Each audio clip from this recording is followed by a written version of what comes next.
నమస్తే మిత్రులారా, నేను మీ శ్రీనివాస్ చౌహాన్ అడ్వకేట్. మిత్రులారా, రీసెంట్గా Andhra Pradesh high court red petition number 1329 of 2024 కేసులో ఒక తీర్పు ఇచ్చింది.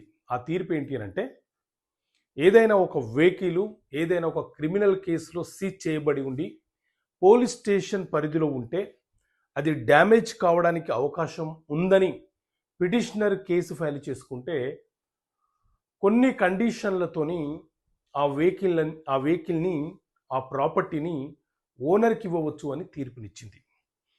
కేసు యొక్క సారాంశం ఏంటి అంటే, డ్రగ్స్ కేసులో ఒక కారు పైన ఎఫ్ఐఆర్ నమోదైంది.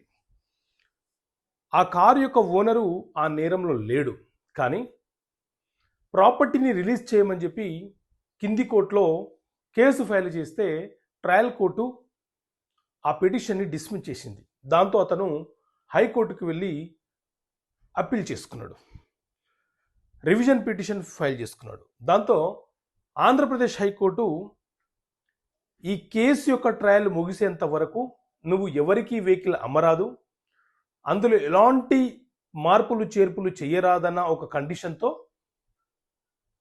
వెహికల్ని నీ వద్ద ఉంచుకోవచ్చు, రిలీజ్ చేయండి అని చెప్పి ఆర్డర్ ఇవ్వడం జరిగింది.